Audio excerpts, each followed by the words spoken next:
aujourd'hui je vous propose un nouveau tuto sur Brian, la toute nouvelle extension de Escape de notre chère Patrice que je remercie également pour son aide d'hier soir et je remercie également Martine qui est venue m'aider avec le bug que j'ai rencontré hier. Mais tout cela est réglé. Donc comment utiliser la nouvelle extension? Comme d'habitude, il faut aller télécharger la version réutilisable de l'extension sur le site d'Escape. Donc en cliquant ici, vous aurez un accès direct à cette extension que vous pourrez télécharger et qui apparaîtra ensuite dans votre tableau de bord. Vous pourrez le faire également depuis cette page-là en cliquant ici. Alors, ce qui nous intéresse comme d'habitude, c'est la page de création. Donc celle-ci que vous insérez dans votre Geniali pour pouvoir avoir accès à tous ces éléments. Donc une première utilisation que l'on peut faire avec l'extension Brian, c'est le jeu des différences. Donc pour ce faire, vous aurez besoin uniquement de ces fonctions-là à récupérer dans la page de création. Donc je vous montre comment travailler à partir de ces fonctions-là. Donc, vous devez grouper le cadre violet, là, avec votre image. Donc, avec toute l'image. Une image que j'ai appelée sans interdit, à grouper avec le cadre pas là, pour indiquer, quand les élèves vont cliquer, que ce n'est pas ici qu'il fallait cliquer. Un message de réussite à grouper avec le c'est fini, OK. Et un message oui à grouper avec le cadre vert, c'est ici. Et à dupliquer sur les éléments sur lesquels il faut cliquer. Donc, comme vous voyez, là, j'en ai mis 5. Donc, je vous montre en mode prévisualisation ce que ça donne. C'est sur la deuxième image où c'est qu'il faut cliquer. Là, non. Là, non.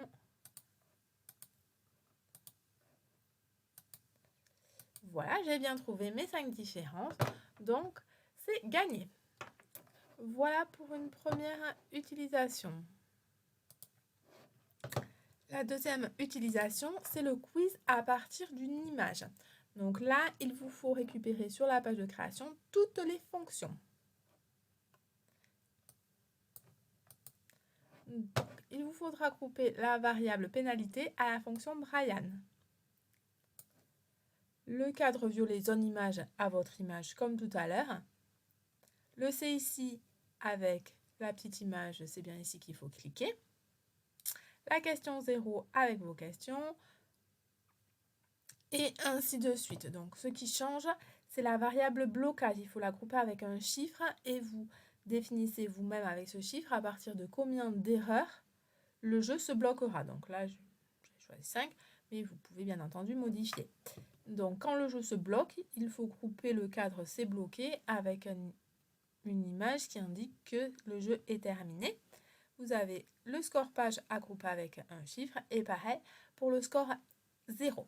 Alors, la chose à laquelle il faut faire attention, c'est le c'est ici 0 et la question 0.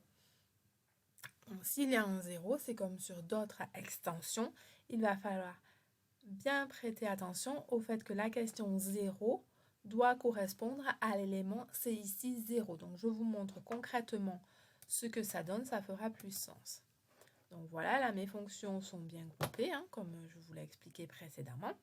Donc la question 0, je l'ai groupée avec étoile. Et étoile, c'est ici, là. Donc le c'est ici 0. Le cadeau bleu, pareil, il est ici. Donc c'est le c'est ici 1. Et ainsi de suite. Alors là, j'ai bougé, du coup ça a un peu changé. Le c'est ici 1. C'est bon, il est bien placé sur le cadeau bleu, pareil, le chapeau de Mickey, question 4, c'est ici 4. Donc, je vous montre ce que ça donne en mode prévisualisation. Donc, étoile, ici, c'est bon, cadeau bleu, là, cadeau bleu, ici, c'est bloqué, parce que j'avais mis la variable de blocage à 2. Donc là, l'élève ne peut plus rien faire, donc j'ai dupliqué. J'ai dupliqué cette page pour qu'une fois qu'il ait fait 2 erreurs, il puisse recommencer le jeu. Donc en cliquant sur refuser, il a accès à la page suivante. La page suivante, c'est cette page-là que j'ai dupliquée. Donc il peut recommencer. Donc là, étoile, cadeau bleu, cadeau rouge, main de Minnie, chapeau de Mickey. c'est tout bon. Donc 0 mauvaise réponse et 5 bonnes réponses. Donc si je continue à jouer, voilà. Donc le jeu se rebloque à nouveau. Il n'y a aucun intérêt une fois que j'ai trouvé toutes les bonnes réponses. Donc j'espère que ce tuto vous aura permis de comprendre le fonctionnement de Brian et qu'à votre tour, vous pourrez nous partager vos superbes créations. À très bientôt pour un nouveau tuto.